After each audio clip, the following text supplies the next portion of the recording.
j'ai commencé un mercredi qui est prêt à entendre ça. J'ai commencé, c'était mercredi, sur le mercredi je suis passé, où nous parlions de la jalousie. Quelqu'un croit-il que l'Église doit parler de la jalousie? J'ai dit, ça fait partie. Aucun homme ne peut prétendre ne pas avoir cette sémence en lui. C'est pas ça? En effet, la personne qui croit qu'il n'est pas jaloux, bien qu'elle n'est pas jalouse, est même la plus jalouse ou le plus jaloux. Je te dis la vérité. À partir du moment où tu penses qu'il n'y a pas de jalousie en toi, à partir du moment où tu penses qu'il n'y a pas d'orgueil en toi, c'est le moment de commencer à prier et de demander la grâce de Dieu pour qu'il te délivre de la haine, de la jalousie et de l'orgueil. Amen, amen.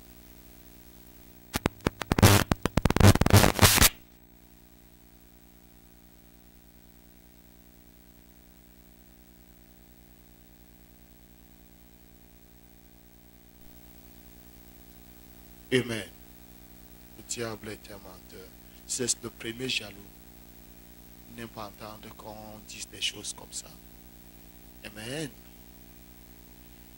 Essayons de voir cette définition-ci que je pense être un petit peu ce que c'est que la jalousie, ou bien une certaine définition de la jalousie, parce que ce qui est sûr qu'il y aura beaucoup. Même depuis les Grecs anciens, ils essayent de voir par rapport à la jalousie. Amen. Pour moi, je crois que la jalousie est un sentiment d'orgueil caché.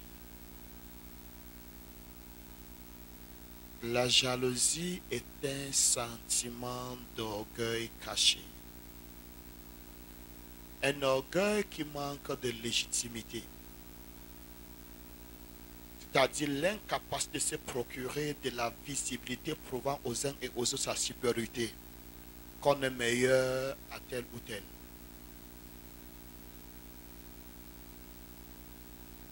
Tu peux nous dire ça à l'écran, Franklin. La jalousie est un sentiment d'orgueil caché. Un orgueil qui manque de légitimité. C'est-à-dire l'incapacité de se procurer de la visibilité prouvant aux uns et aux autres sa supériorité, qu'on est meilleur à tel ou tel. Vous savez, how can I put this thing? Si j'étais footballeur, si tu étais peut-être footballeur, tu ne peux pas masquer en réalité qui tu es. Si tu ne peux pas jouer mieux que ce qui est Lionel Messi ou bien Cristiano Ronaldo, tout ce que tu pourras faire, c'est de cultiver en toi. Puisqu'en fait, tu ne peux pas seulement dire de la bouche que tu fais mieux que lui. On dit qu'on juge le maçon au pied du mur. On juge l'attaquant quand il est face au but. Parce que tu ne peux pas faire ça. Maintenant, quelque chose commence à prendre place à l'intérieur de toi. Tu as l'impression, tu oublies de constater que tu es incapable. Ou bien tu refuses d'accepter ton incapacité. Et tu déverses maintenant ta haine sur Lionel Messi ou bien sur Cristiano Ronaldo. Hein? Oui. Parce que si tu pouvais, écoute, quand tu peux, tu peux. Les gens vont montrer, les gens vont accepter cela. Si tu connais jouer, on connaît que tu connais jouer. Si tu connais chanter, on connaît que tu connais chanter. Maintenant, quand tu es incapable de prouver cela, qu'est-ce qui va se passer à la suite? C'est de cultiver la haine maintenant contre la personne qui est devant toi. Tu commences à trouver des accusations. Donc, en réalité, tu es un orgueilleux. Hello? Mais tu m'as... On va essayer de régler cette histoire.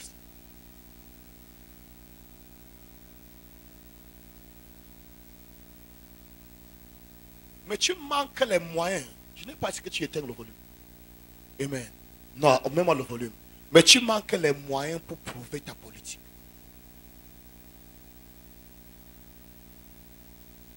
Is somebody catch what I'm talking about?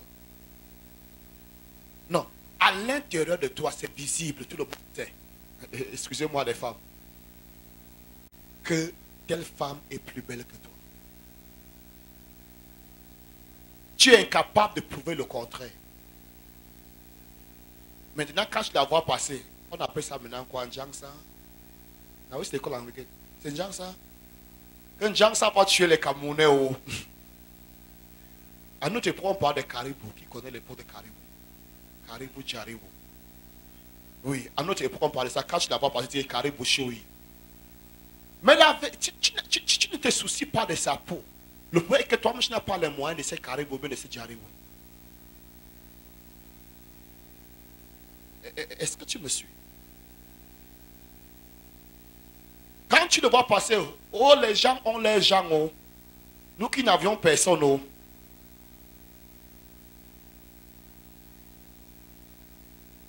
Tu refuses de croire qu'il mérite ce poste-là. Mieux pour ceux qui ont les gens à Yaoundé, oh. Nous, on est là.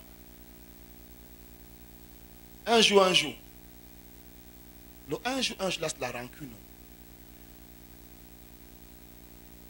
Le un jour, là, c'est la rancune. un jour. Tu peux croire qu'il s'en est fait la comédie, il fait la comédie. Non. Il y a véritablement dans son cœur un jour.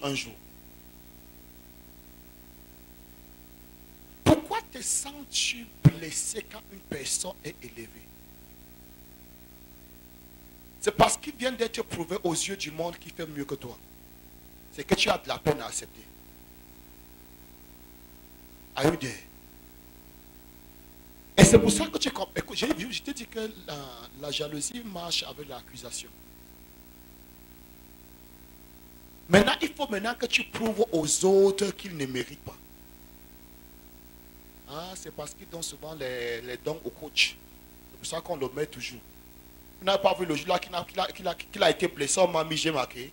Pourquoi on ne me met plus? Tu es sûr que le prochain match, tu devais jouer. Tu devais jouer marqué. Notre professeur à l'école publique nous avait dit, il a constaté quelque chose à l'église. Quand tu donnes le micro à une personne qui n'a pas l'habitude de prêcher, la foule l'acclame beaucoup. Pourquoi vous riez? C'est vrai. La foule l'acclame beaucoup. Et c'est ça qui lui fait gonfler la tête. Pourquoi? Puisque c'est une occasion rare, il s'est vraiment préparé. Et c'est une bonne chose de se préparer. Il dit que comment il a résolu le problème de tous ces orgueilleux dans son église. Il dit que je me suis rassuré quand l'autre commence à gonfler, je lui mets encore à prêcher le dimanche prochain, et le dimanche prochain, et le dimanche. Avant 3 ans, s'il a fini, il a épuisé. Il n'a plus rien à dire. Dès qu'il se met sur la chambre, parce que mes frères, tu fais comment là-bas, donc descends que le pasteur prêche.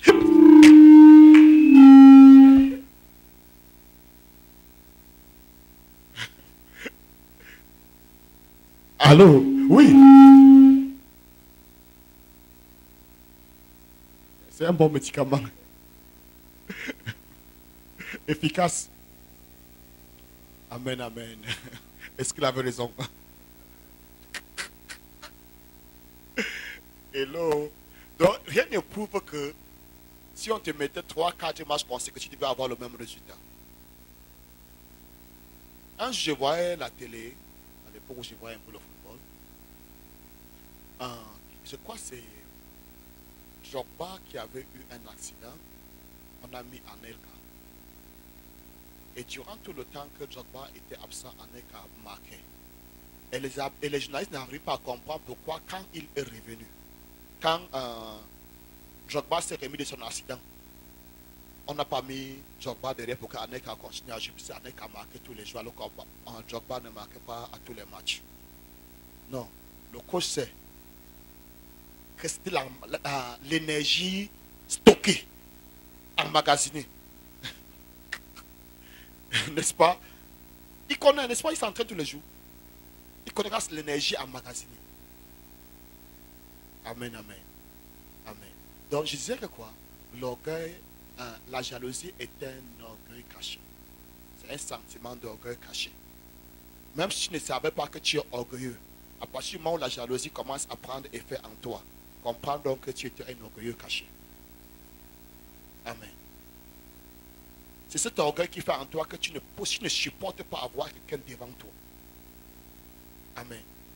Quand une personne est élevée, directement quelque chose naît en toi. Pourquoi? Parce que ton sentiment d'orgueil voulait que ça soit toi. Et j'ai dit que cette histoire, quand nous parlons de cette chose, nous parlons à nous-mêmes. Ne regarde pas à gauche ou à droite. Ou dis oui, le pasteur a touché ça aujourd'hui. Regarde comment elle est, regarde comment elle est. Non, non, non. Nous parlons à nous-mêmes. Ce message s'adresse à moi. Ce message s'adresse à toi, pas à ton voisin.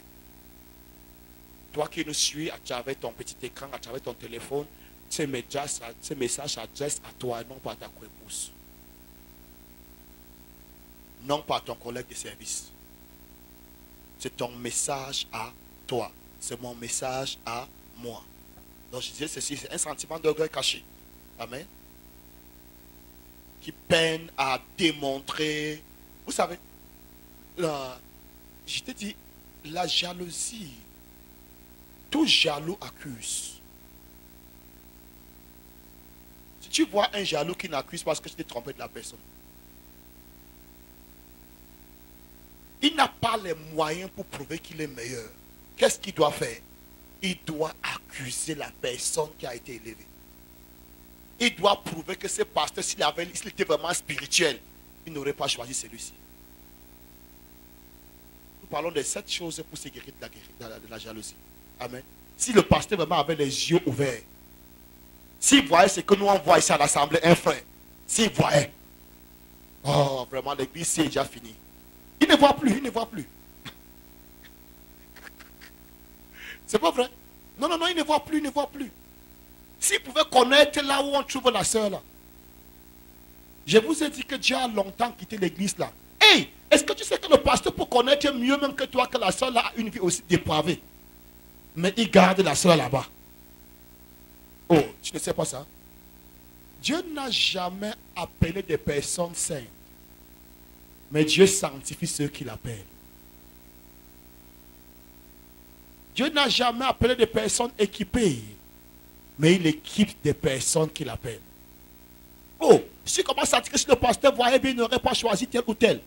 Alors, tu vas finir par accuser Jésus que s'il savait qui était vraiment le bandit à la croix, il n'aurait pas dit au bandit là que aujourd'hui même, toi et moi, on sera au paradis.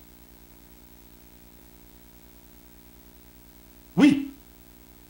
Tu vas agir comme Simon.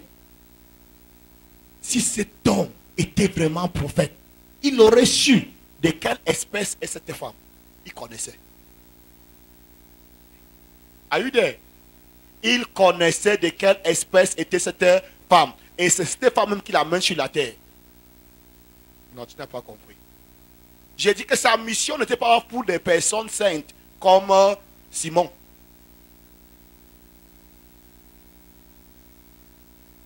Non, ce n'était même pas Simon, il était plutôt dans la maison de Simon, c'est un pharisien. Oui, qui était aussi dans cette maison. C'était le pharisien lui-même ou non, c'était un pharisien. Si cet homme savait de quelle espèce était cette femme. Non, il n'était pas venu pour les pharisiens purs comme toi. Il était venu pour des personnes comme la femme là. Are you there? Est-ce que tu sais que dans l'art du leadership, il peut arriver qu'on met un incompétent quelque part pour certaines raisons? Oh my God. Est-ce que tu me suis? Et tu es là, tu commences à fusiller sur le leader qu'il a mis là-bas. Si cet homme maîtrisait l'art du leadership.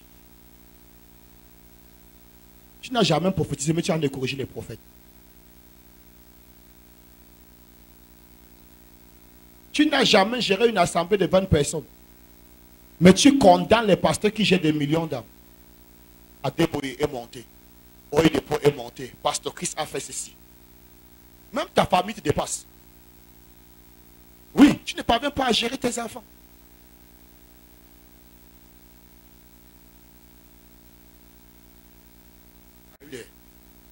Donc nous disons que quoi? Que la jalousie est un sentiment d'orgueil caché. tout jaloux est un orgueilleux. En effet, la jalousie même, c'est l'orgueil. Écoute-moi bien. Le problème de Caïn avec Abel, c'est le fait qu'Abel est incapable de le rendre agréable.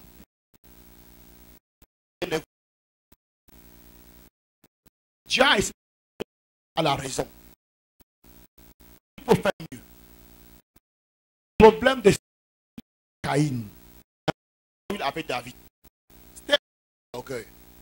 Regarde, on a donné à.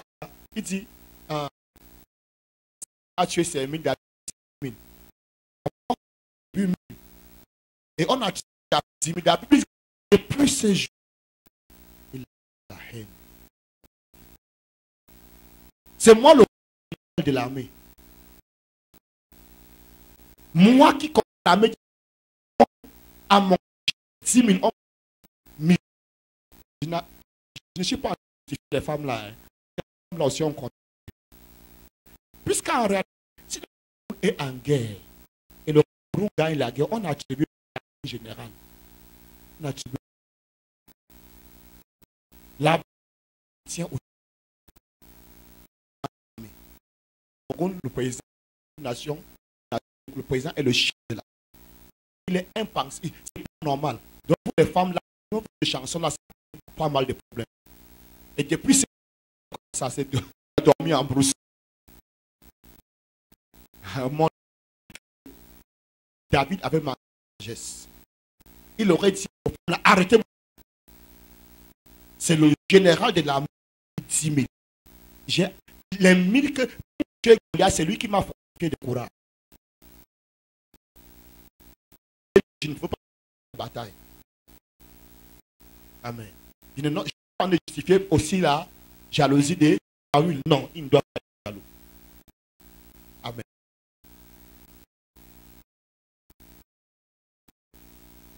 Jalousie a moi, en général, on me donne 1000, on donne à que je l'ai 10 000. C'est pas normal. Depuis ce jour-là, son cœur est bien envers David. La jalousie n'est que l'expression de l'orgueil. Écoute, c'est que nous pensons de l'orgueil, c'est que quand une personne soulève les épaules sur les os. Non. Il y a une part d'humilité, mais des personnes dangereuses. Amen. Des personnes terribles, subtiles, qui ne vient vers toi, qu'elle ne vient pas dire d'abord ta psychologie. Lance un peu la balle quand tu réponds autrement. Elle dit, je parlais seulement pour qu'on prie. Vraiment que Dieu nous aide.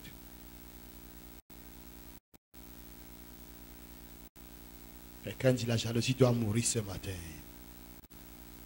La jalousie doit mourir ce matin. Tu sais, je disais à la télé, je crois que c'était vendredi, la première victime de la jalousie est la personne jalouse. Non seulement elle a des effets dévastateurs sur le plan social, mais toi-même qui exerces cela, ça te détruit toi-même. Tu ne peux jamais avoir la paix quand tu vis sous l'emprise de la jalousie. Partout où on célèbre la victoire, tu as de la peine à te mêler. Tu réduis ta vie à un type d'esclavage, à une sorte d'esclavage émotionnel. Quand la personne que tu désires tant qu'elle tombe ne fait qu'être élevée, tu as de la peine à continuer à vivre. Amen. Donc je dis, la jalousie est un sentiment d'orgueil caché, un orgueil qui manque de légitimité, c'est-à-dire la capacité de se procurer de la visibilité, prouvant aux uns et aux autres sa supériorité qu'on est meilleur à tel ou tel. Ceci dit, un jaloux est avant tout un orgueilleux. Et c'est ce sentiment d'orgueil en lui qui le rend très allergique à tout ce qui ressemble à l'orgueil. Tu as constaté que le jaloux taxe beaucoup de personnes d'orgueilleux et d'orgueilleuses. N'est-ce pas? On n'a pas d'abord lu. Qu'est-ce qu'on fait comme ça? Lisons d'abord la Bible. On était dans Luc chapitre 19. On va revenir sur la définition après. Luc chapitre 19, versets 11 à 21. Je vais lire. Ils écoutaient ces choses et Jésus ajouta une parabole parce qu'il était près de Jérusalem et qu'on croyait qu'à l'instant le royaume de Dieu allait paraître. Il dit donc, un homme de haute naissance en alla dans un pays lointain pour se faire investir l'autorité royale et revenir ensuite. Il appela 10 de ses serviteurs, leur donna 10 000 et leur dit, faites-les valoir jusqu'à ce que je revienne. Mais ses concitoyens le haïssaient et ils envoyaient une ambassade après lui pour dire, nous ne voulons pas que cet homme règne sur nous. Faisons d'abord un stop ici. L'homme n'avait pas encore régné. Il partait recevoir l'onction pour régner. Il n'avait même pas encore commencé. On avait déjà commencé à l'accuser. Nous ne voulons pas que cet homme règne sur nous. Il n'a même pas commencé pour que tu dises qu'il a échoué à tel ou tel endroit. Est-ce que tu comprends? Est-ce que tu vois ce qu'on est en train de dire? Ils ont envoyé un émissaire là où on partait, là où on devait loindre. Que Bishop ne mettait pas l'onction sur l'homme là. Vous croyez qu'ils ont parlé seulement comme ça? Ils ont aligné les dossiers. Est-ce que quelqu'un me suit? Ils ont aligné des dossiers pour prouver que cet homme, écoute-moi bien, j'ai dit c'est un sentiment d'orgueil caché. Quand on est incapable de prouver qu'on est meilleur. Maintenant, ils n'avaient pas des arguments pour montrer qu'ils étaient meilleurs à cet homme. La jalousie est née. Ils ont maintenant commencé à faire les dossiers. Pas pour montrer combien de fois ils peuvent faire mieux, mais pour montrer combien de fois cet homme est incapable. Écoutez bien, voici comment la jalousie opère. La personne jalouse investit plus de temps et d'arguments pour faire tomber l'autre que de l'investir pour se hisser. C'est là la nécessité que la jalousie donne. Donc, dans ta vie, c'est-à-dire le temps que tu pouvais investir pour être meilleur, pour toi et pour ta famille, tu investis ce temps-là pour faire tomber l'autre. Are you there? Est-ce que tu crois que j'ai raison sur ce que j'ai dit? Observe bien le jaloux. Il prend tout son temps.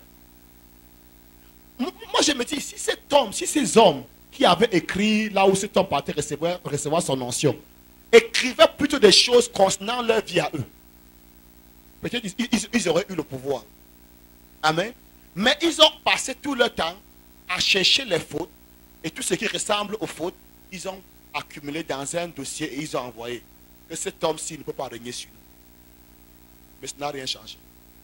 Ça a fait plutôt que quand le monsieur a reçu l'onction, il a dit, amenez-les-moi ici. Frère, si tu es jaloux, tu vas mourir avant ton temps. Amen. Oui, ça n'a pas pu empêcher qu'on l'investisse roi. Et quand il est rangé, il a dit, tous mes opposants là, je n'avais même pas commencé. Vous avez commencé à me détruire. Ça veut dire que si vous restez encore dans ce royaume, je ne pourrai pas régner. Ici, je dois régner. Conséquemment, on a godai. Amen, amen. Continuons la lecture. Mais ses concitoyens, verset 14, mais ses concitoyens le haïssaient et ils envoyaient une ambassade après lui pour dire, nous ne voulons pas que cet homme règne sur nous. Lorsqu'il fut de retour, après avoir été investi de l'autorité royale, il fit appeler auprès de lui les serviteurs auxquels il avait donné l'argent, afin de connaître comment chacun l'avait fait valoir. Le premier vint et dit, Seigneur, ta mine a rapporté 10 000. Il lui dit, c'est bien, bon serviteur, parce que tu as été fidèle en peu de choses, reçois le gouvernement de 10 villes. Le second vint et dit, Seigneur, ta mine a produit 5 000. Il lui dit, toi aussi, sois établi sur 5 villes. Un autre vint et dit, Seigneur, voici ta mine que j'ai gardée dans un linge. Car j'avais peur de toi parce que tu es un homme sévère. Tu prends ce que tu n'as pas déposé et tu moissonnes ce que tu n'as pas sémé. J'ai dit, le problème de cet homme était la jalousie. C'est lui qui a gardé la mine dans la terre.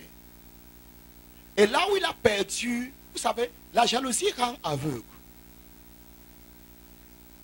Cet homme, au lieu de faire valoir sa mine, amen, il a passé son temps à regarder ceux qui avaient eu 5 talents de plus que lui. 2 talents. Et il a dit, moi, on me donne seulement 1. Non, je préfère jeter. Écoute pourquoi on leur donné le talent. L'homme qui les a donné les talents voulait seulement savoir, quand je serai investi de l'autorité royale, est-ce que ces personnes pourront gouverner avec moi?